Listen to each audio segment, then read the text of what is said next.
dans le Lubumbashi. Vous allez bien, prof Banza Malali? Merci beaucoup, je vais très bien. Ça fait un peu longtemps, on vous entend parler, vous êtes confiné dans votre résidence. Qu'est-ce qui se passe? Vous ne supportez pas le pouvoir de ce qui dit jusqu'au point où vous ne sortez même pas de votre chambre. Qu'est-ce qu'il y a? J'ai peut-être eu une mauvaise éducation des parents, celle de savoir que quand on a une maison, il faut l'occuper constamment.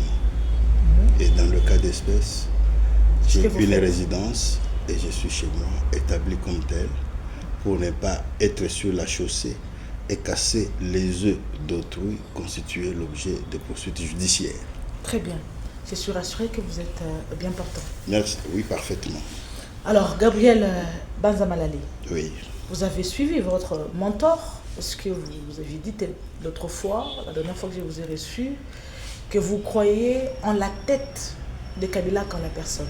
Alors, vous avez suivi au moins sa sortie médiatique dernièrement, et chacun décortique à sa manière, chacun dit selon ce qu'il a compris.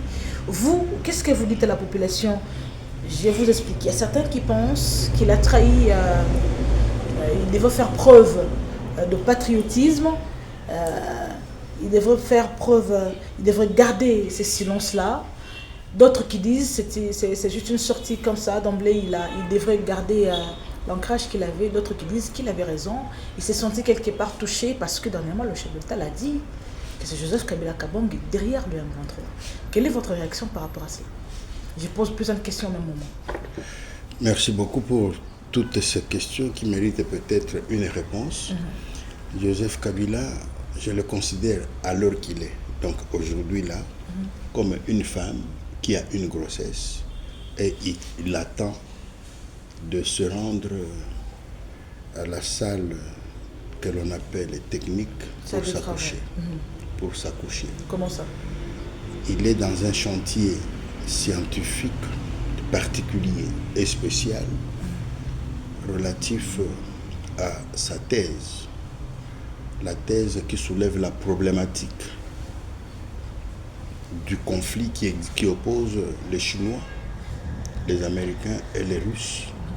Et son souci consiste à donner aux uns et aux autres un dénominateur commun qui pouvait faire approcher davantage les trois grandes montagnes d'aujourd'hui autour d'une solution fiable, stable et solide.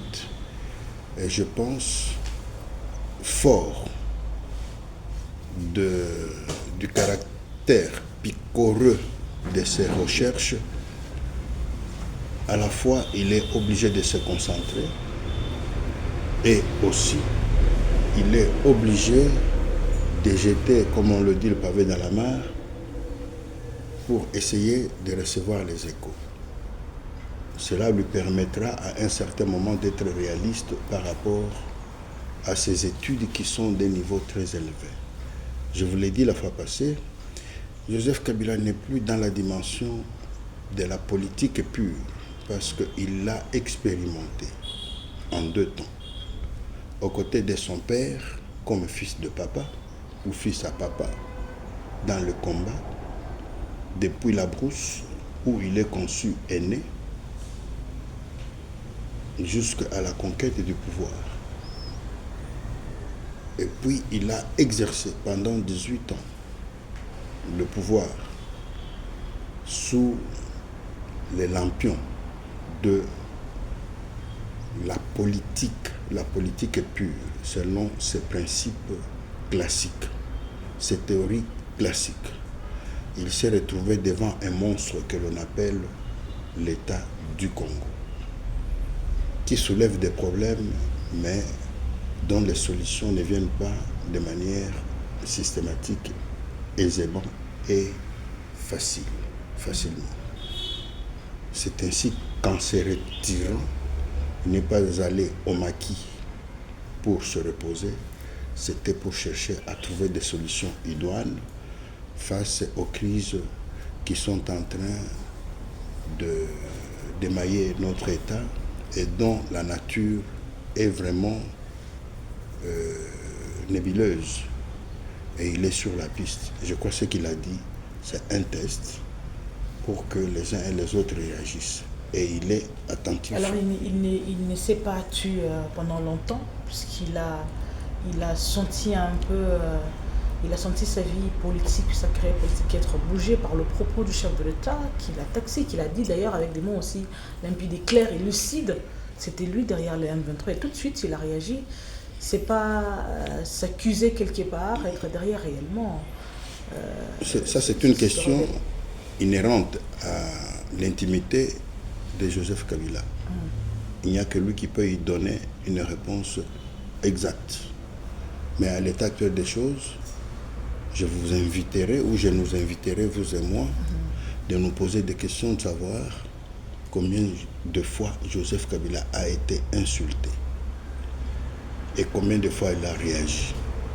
Si on l'a cité, on l'a apostrophé aujourd'hui par rapport au discours du chef de l'État tenu en Allemagne, je pense que ce discours n'est pas aussi grave qu'on puisse prétendre que ça a motivé. Vous traitez d'être derrière un groupe de terroristes qui tue votre population, c'est pas petit, ça a poussé.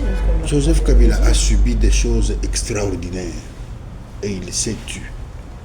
On l'a présenté comme étant un Rwandais. Il n'est pas fils de Joseph Kabila et de Laurent Désiré Kabila. Il n'est pas fils de Maman Sifa. Bref, il n'est pas congolais. C'est plus grave que ça. Vous vous imaginez, on vous extrait, on vous extirpe de l'intimité familiale, parentale et maternelle, sociale. Et qu'est-ce qu'il n'a pas subi et il s'est tué. Que l'on dise aujourd'hui qu'il est en train de soutenir les terroristes ou les rebelles, vous croyez que ça va ajouter quelque chose de plus ou bien ça va lui réduire de quelque chose? Je ne pense pas. C'est un monsieur qui est imperturbable face à certains événements et moi je le trouve comme un homme mis à part par rapport à la nature que Dieu lui a donnée. Puisque vous êtes plus politique que nous et ceux qui nous suivent, Banzamalani, comment définissez-vous lorsque Joseph Kabila Kabange dit que cette guerre est plus politique que militaire? Que la guerre ici, c'est comme s'il innocentait le Rwanda, c'est comme s'il le lavait, il a dit c'est entre le Congolais. Alors que fait le Rwanda dans cette affaire alors? Qu'est-ce que vous comprenez par ces mots? Non, je crois que c'est peut-être une maladresse de votre part de m'indexer comme étant plus politique. Je suis plutôt plus scientifique. C'est à ce titre que j'ai la possibilité et l'aisance de comprendre qu'une oreille est très rincée. L'oreille scientifique, bien entendu. Oui, Joseph Kabila a cessé d'être politique et politique de droit commun. Aujourd'hui, il est devenu comme un homme qui est sur les dédales de la géostratégie et de la géopolitique du Congo. Donc, dès lors qu'il est sur ce chemin-là, les tribalistes ne peuvent pas le comprendre. Dès lors qu'il est sur ce chemin-là, les nationalistes ne peuvent pas le comprendre. C'est en quoi ces recherches, moi, m'intriguent à un certain moment, dans la mesure où c'est un fils d'un nationaliste pur, Laurent Désiré Kabila, d'un panafricaniste du sang de Kwame Nkrumah, son père donc. Mais qu'il vienne aujourd'hui pour chercher à parler de la géostratégie et de la géopolitique, quelle est l'approche qu'il va utiliser?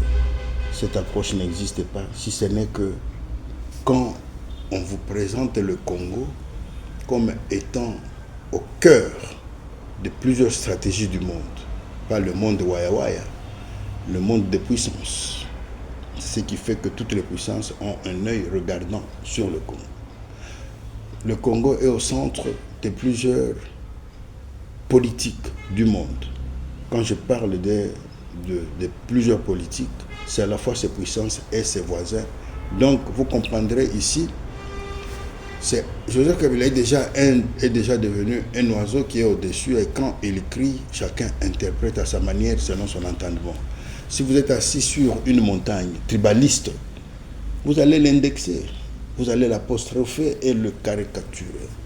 Autant qu'il en serait aussi pour ceux qui sont sur la montagne, purement politique. Mais le gaillard, il est déjà sur la montagne géostratégique et géopolitique. Et ce qu'il dit, il s'adresse aux puissances. Il s'adresse aux scientifiques, aux génies et aux savants d'Europe et des États-Unis qui s'étaient mis ensemble pour concevoir le Congo, pour le constituer et pour poser les principes de la politique étrangère du Congo, de la politique interne du Congo et de la bonne administration du Congo. Joseph Kabila maîtrisait ça. Mais quand il parle aujourd'hui, tout le monde ne va pas le comprendre. Mais le professeur Banzama Lale Makuta, comme il est sur ce chemin-là, il le comprend avec frénésie. Puisque vous parlez de l'interprétation et de la compréhension de ces messages, de son adresse, on va suivre une petite vidéo, j'allais dire, et puis nous allons revenir, comme ça vous allez essayer également de les décortiquer. Après de longues années, Joseph Kabila brise enfin le silence à travers sa récente sortie médiatique. L'ancien président de la RDC a analysé la situation de crise actuelle et a tiré comme conclusion que les solutions militaires seraient insuffisantes. Il affirme que cela reviendrait à gaspiller des ressources précieuses pour soutenir un régime dictatorial au lieu de mener tout droit la RDC vers la démocratie, la paix et la stabilité. Le sénateur Avi a dit que le monde entier observe attentivement l'Afrique du Sud reconnue pour son humanité et ses valeurs et pour voir s'il continuera d'aider la RDC à travers les troupes militaires. Il critique le président Félix-Antoine Tshisekedi et l'accuse d'avoir violé le pacte républicain issu du dialogue intercongolais de Sun City et aussi d'avoir truqué les élections en 2023 pour un régime autoritaire. Selon Kabila, la crise en RDC est multidimensionnelle. Elle est sécuritaire, elle est humanitaire, mais surtout politique et institutionnelle. Il met en garde contre les conséquences de ces dérives, notamment la répression politique, la menace d'une guerre civile, mais aussi l'endettement du pays. Il appelle la SADC ainsi que la communauté internationale à ne pas soutenir un régime autoritaire, mais plutôt à favoriser la démocratie, la paix ainsi que la stabilité. Professeur Banzama Lale, vous avez suivi la vidéo. Oui. Qu'est-ce que vous en dites? Je crois que mieux que cette jeune dame, personne d'autre ne peut résumer à l'intention et à l'attention du monsieur commun pour appréhender la quintessence du discours de Joseph Kabila. La dame dit que le chef de l'État, l'ancien chef de l'État bien sûr, s'est adressé également à Félix-Antoine Tshilombo Tshisekedi. Il a dit que, quelque part, il a traité de ses gouvernements autoritaires, quelque part d'incompétents, ce qui fait qu'aujourd'hui, il y a la montée justement de ces rebelles du côté RDC. Vous avez dit tantôt qu'il s'est adressé aux scientifiques et au monde entier, mais également à Félix-Antoine Tshisekedi. C'est pourquoi je vous donne la réponse suivante. Allez-y.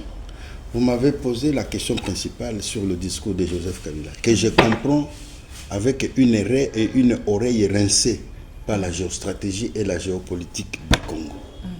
Mais tout de suite là, vous venez de jouer la vidéo de cette dame. Qui résume un peu. Qui résume. Donc c'est quand on résume que l'on dit quelque chose qui peut traduire aussi ses sentiments personnels. Et ça, c'est opposable à elle et non à Joseph Kabila directement. Donc il faut comprendre Joseph Kabila, selon que vous voulez être tribaliste, vous allez avoir votre édification. Vous êtes politique ou politicien, vous aurez votre édification. Mais quand vous êtes sur la pente de la géostratégie, de la géopolitique, il faut être éclairé par la science. Et moi, je le comprends très bien. Parce que, ne serait-ce que voir tous les principes de la politique étrangère du Congo, créés par les savants, les scientifiques et les génies d'Europe. Et je vous dis que, et des États-Unis, aucun texte juridique comme constitution dans notre pays n'en prévoit. Mais Joseph Kabila vient d'en découvrir. De deux, parlons de la politique générale applicable pour un pays comme le Congo. Joseph Kabila vient d'en découvrir. J'ai aimé une dame sur télé et sur la télévision France 24 qui parle d'un concept particulier, les États du Congo. Joseph Kabila est là. Quand il parle du Congo, il ne parle plus du Congo, République démocratique du Congo, tout simplement. Il parle de ce Congo-là pour lequel Biden est venu en Angola. Et pour tenir son discours du corridor, entre guillemets, de Lobito c'est en Angola, ça ne pouvait pas être nécessaire d'inviter les présidents, 1, de la République démocratique du Congo, 2, de la Zambie, 3, de la Tanzanie. Pourquoi il les a invités? Ils devaient se retrouver là-bas. C'est pour vous dire que ce sont les États du Congo qui doivent avoir une vision politique bien intégratrice. Fort malheureusement, nous sommes trop tribalistes et trop nationalistes. Nous ne serons pas capables de diriger le Congo qui n'est qu'un État géostratégique et géopolitique destiné à devenir la grande puissance géostratégique et géopolitique du monde au 31 décembre 2098. Je dis bien 31 décembre 2098. Donc, si vous n'êtes pas sur la piste intellectuelle de Joseph Kabila aujourd'hui, il est évident que vous aurez des problèmes pour l'appréhender. Ce n'était pas aussi compliqué de comprendre que dans son adresse, Joseph Kabila Kabange n'a pas mentionné une certaine condamnation contre le Rwanda, rien, même pas un mot pour les milliers de Congolais qui meurent du côté de la RDC, rien de tout cela. Je ne sais pas comment on peut appeler ça, c'est toujours du patriotisme ou il faudrait peut-être créer un français là-dessus pour définir cela. Rien de tout, il n'a pas condamné le Rwanda, il n'a rien dit sur le mort, alors que vous venez de dire tantôt que quand il dit, le monde doit naturellement bouger. C'est pas une faute ça? Enfin, si vous êtes dans le tribalisme, vous voyez le Congo comme étant une tribu, c'est condamnable. Vous le voyez comme étant une nation simplement, c'est condamnable à une certaine mesure. Mais j'aime bien ma mère, paix à son âme. Qu'est-ce qu'elle faisait? Quand elle découvre que dans la maison, il y a chaque fois une perte de poisson, de viande, il suspectait X, c'est à celui-là qu'il donnait la clé pour garder la maison. Donc quand celui-là gardait la maison, la perte n'était plus constatée. Donc pour vous dire que ça ne vaut pas la peine de se plaindre, de faire des jérémiades, de condamner ou d'accuser. Combien de condamnations, même les hommes les plus pondérés dans le monde, plus que Joseph Kabila, combien de condamnations ont été faites et la situation demeure. Fort de cette évidence, il a abandonné la bassesse des condamnations. Il serait parce qu'il n'a pas, dans sa condamnation, il n'y a pas la solution idoine ou la solution escomptée, mais plutôt il cherche à combattre le mal à partir de la racine, de telle sorte que l'arbre sèche et que l'on soit dans le résultat. Faites-nous comprendre, Banza Malalé. Avant qu'on prenne une deuxième vidéo, ça sera cette fois-ci du feu Étienne Tshisekedi de Wamulumba. Vous allez également suivre. Faites-nous comprendre quand Joseph Kabila Kabange est en train de dire que la guerre aujourd'hui, il a rejeté toute la faute sur la tête du président actuel, pendant que vous savez, je répète mieux que moi, que cette guerre a commencé bien avant Tshisekedi. Peut-être qu'il était encore dans l'opposition. Pourquoi aujourd'hui cette faute reviendrait à lui alors qu'il a trouvé cette fameuse guerre? Merci beaucoup. Je pense, je vous y ai déjà répondu. Une chose, c'est de crier, faire des jérémiades. Une autre, c'est de chercher des solutions efficaces à la crise qui nous combat. Vous voyez des solutions, vous, dans l'adresse de Joseph Kabila Kabange? Il présente la problématique de crise congolaise comme ayant des causes profondes auxquelles nous devons accéder pour présenter à la nation congolaise des solutions fiables, solides et stables. Et cette fois-là, définitivement. D'où il ne faut pas perdre le temps sur des épopées. Puisqu'il ne faut pas perdre le temps pour cette guerre et trouverait des solutions qu'au sein même de Congolais eux-mêmes. Le chef de l'État l'a dit tantôt, je crois que vous l'avez également suivi, il faudrait bientôt un gouvernement d'union nationale on attend que Banzabala fasse partie, ou carrément les acolytes, les adeptes de Joseph Kabila Kabange en faire partie, puisqu'il faut vous dire, vous connaissez beaucoup sur cette question, vous avez assez vécu. Je crois qu'à travers vous, l'Est de la RDC pourra respirer un tout petit peu. Vous pouvez le garantir à la population que les kabylistes feront partie de ces gouvernements d'union nationale. J'avais dit en date du 26 octobre 2020 devant Politico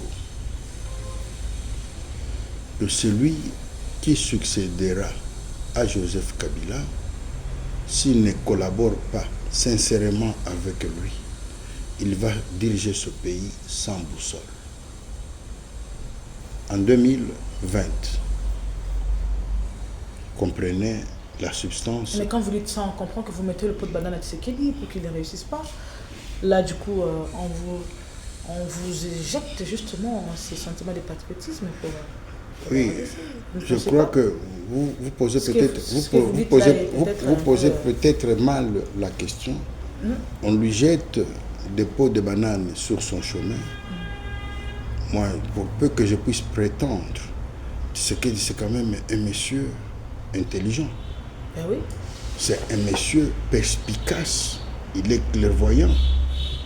Il est resté longtemps, pendant toute sa vie active, sa vie de majeur aux côtés de son père,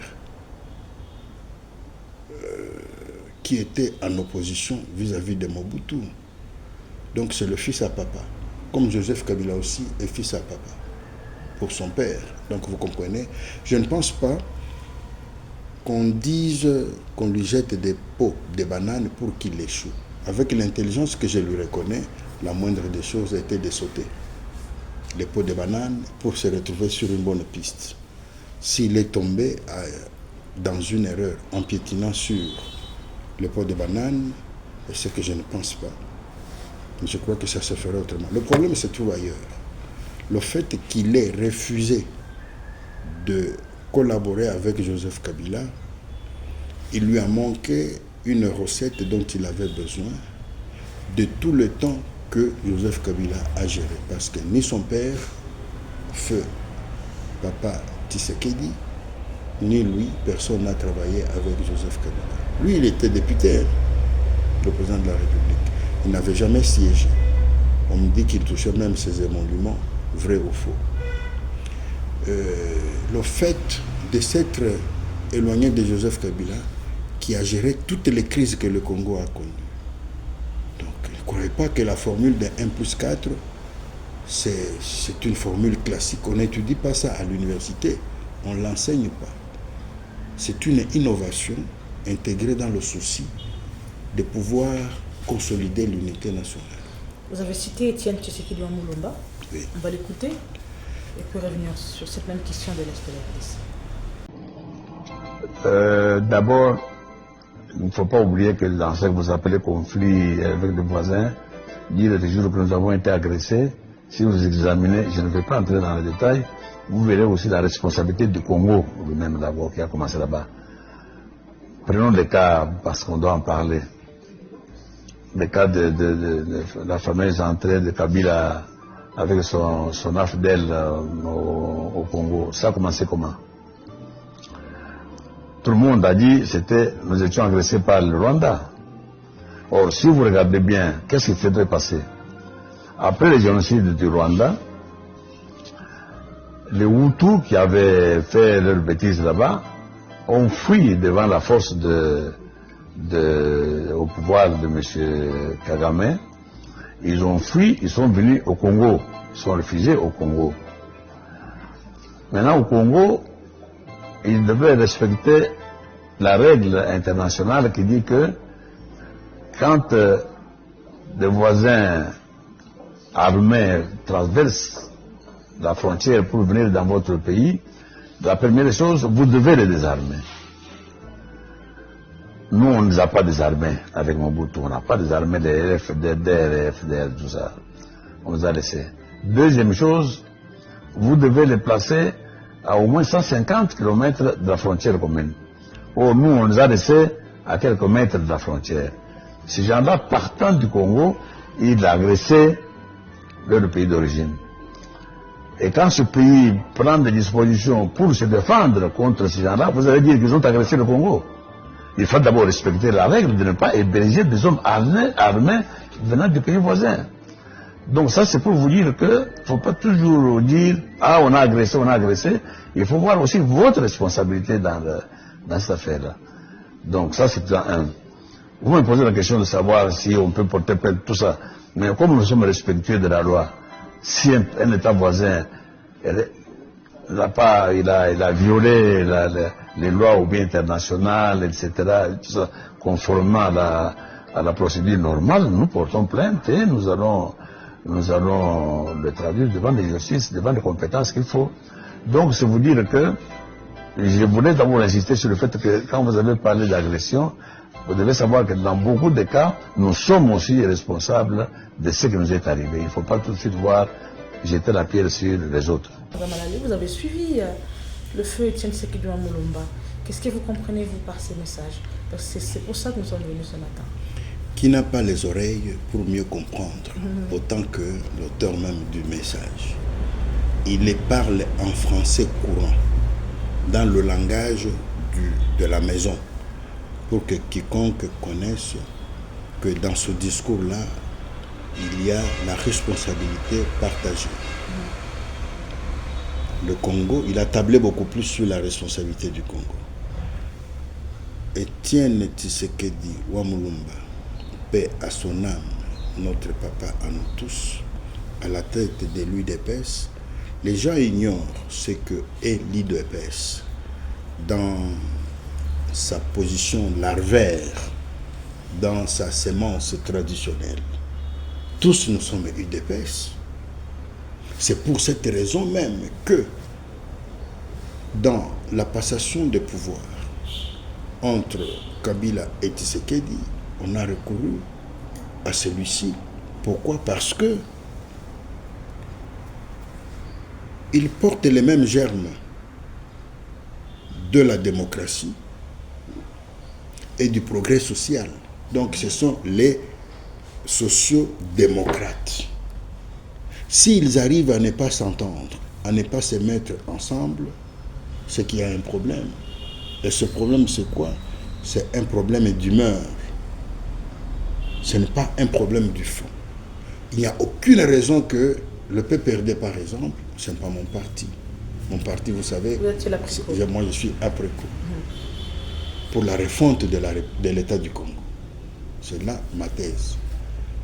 Le PPRD et l'UDPS n'ont aucune raison à se retrouver en dissension parce qu'idéologiquement, ils sont sur le même chemin.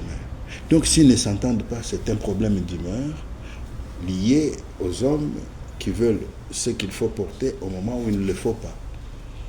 Et connaissant bien Tshisekedi, Antoine, Félix, le fils du grand monument dont le nom mérite d'être respecté, s'il faut le citer, le connaissant pour peu que je puisse dire, parce que je ne peux pas tromper en disant que je le connais mieux, le peu de contacts que j'ai eu avec lui, et il le sait très bien, j'ai découvert que c'est un monsieur qui a du cœur, c'est un monsieur humain. D'ailleurs, à un certain moment, je dis même aux étudiants que Tshisekedi n'est pas un Congolais, il n'est pas un Africain, il est un Européen. Il a la culture de l'Occident, donc il est civilisé. Il y a beaucoup de choses que nous sommes en train de vivre du fait de son entourage. Plus d'une fois, lui-même n'a cessé de dire, quand il entend des grognes à gauche et à droite, il dit que moi je ne le sais pas. Or, ce sont des actes qui sont posés par son entourage. Donc faisons un effort pour le mettre à côté, là où on accuse l'entourage qui commet des gaffes. Mais malheureusement, le principe est que il n'y a pas de mauvais collaborateurs, il n'y a pas de mauvaises troupes, il n'y a que de mauvais chefs. Nous sommes en train de finir. Il répond du fait des autres. Nous sommes en train de finir. de manière aussi précise, vous allez intégrer le gouvernement de l'Union nationale. Je reviens sur ma question. Question de résoudre ces problèmes de l'Est. Vous l'avez dit, une fois d'ailleurs, vous l'avez toujours dit, vous l'avez répété aujourd'hui, que Tshisekedi gère ces pays aujourd'hui mal, c'est PAS qui s'est détaché de Joseph Kabila Kabange. Joseph Kabila Kabange avec tout ce qu'il a comme un bataillon, Banza Malale, je ne sais pas citer les autres ici, tout ce monde-là rentrer dans un gouvernement d'union nationale, question de mettre fin à cette guerre. Puisqu'en 2013, nous n'avons plus vécu les M23. C'est une question simple, répondez simplement. Oui, je réponds aussi simplement, mais ça exige beaucoup de philosophie pour que la langue ne puisse pas glisser. Okay. Donc, ce que je voudrais dire là-dessus, la personne qui vous a envoyé pour sonder Banza Malale s'il acceptera ou pas. Ma personne m'a envoyé en tout cas. Non, enfin, je suppose. C'est moi qui. Moi, je vous rassure que personne n'est derrière. Non, moi, je pose juste une question. Moi, vous m'avez posé la question, madame. Oui. Non, mais ne m'indexez pas à dire que quelqu'un est derrière moi. Je suppose, parce qu'elle est de nature à inciter à ce que je donne des sentiments qui sont inavoués. Ici, il faut lui dire, ou il faudrait lui dire, que Banza Malale... Cette personne qui n'existe pas, ok, allez-y. Oui, c'est pourquoi j'ai dit il faudrait. Oui, allez-y. Oui. À l'issue du dialogue franc et sincère, va se dégager la nécessité de mettre en place un gouvernement d'union nationale. Cela a été sanctionné par ce que l'on a appelé l'accord global et inclusif de Sun City. Joseph Kabila en a parlé. C'est le modèle. Dès lors qu'il faille, à l'issue des résolutions qui vont en découler, que le professeur Banza Malale, dans sa modestie, puisse participer à la conduite de ce pays à un quelconque niveau que ce soit, je serai disposé. En violant cette procédure... N'ajoutez plus rien. N'ajoutez plus rien, vous serez disposé. C'est tout ce que je serai disposé à l'issue d'un dialogue. Pas de manière précoce pour que nous ne puissions... Non, parce que le souci du dialogue, c'est le consensus. Il ne faut pas ignorer que dans la géostratégie et la géopolitique du Congo, il est prévu, même par l'acte général de Berlin, à son article 36, que toutes les crises au Congo vont trouver solution par la voie de consensus, du dialogue donc. La voie militaire est prohibée au Congo et je vous informe que sur ce point précis, il y a même un régime des armes à feu et des munitions. Donc le Congo ne peut pas faire usage des armes et des munitions pour trouver solution à un problème. C'est écrit le 2 juillet 1890 à Bruxelles, après une conférence de 7 mois. C'est pour cette raison que le Fonds monétaire international, la Banque mondiale vont financer le pasteur Ngoï Mulunda, Daniel, à qui je souhaite bonne santé et que je réconforte là où il se trouve dans la nature, aujourd'hui emprisonné. On le finance pour commencer à récupérer les armes qui se retrouvaient entre les mains des gens. Or, sur le plan de la loi pénale ici chez nous, ce qu'il faisait en détruisant les armes, ce n'était qu'une infraction. Mais au niveau géostratégique et géopolitique, il était soutenu. Professeur Banza Malale, nous avons fini et merci d'avoir accepté de nous répondre. Merci beaucoup, Diane et Luc. Vous m'avez offert cette tribune en ce mois de février finissant, une opportunité pour moi de vous souhaiter les meilleurs vœux parce que ça faisait longtemps que nous nous sommes vus et j'avais effectué mon petit voyage et je suis revenu et je pense que toutes les bonnes choses à vous et que la chaîne pour laquelle vous êtes en train de sacrifier de vos temps précieux puisse encore être fructifiée, aille de l'avant. Merci beaucoup, professeur Banza Malale. Merci également à vous, très chers téléspectateurs. Je vous connais très intelligent. Je crois que vous avez bien suivi à la lettre et surtout religieusement le professeur Banza Malale. J'avoue que parfois, quand il parle, on risque de ne pas très bien comprendre. Comprenez qu'il est de l'école Joseph Kabila Kabange. On se retrouve à très bientôt.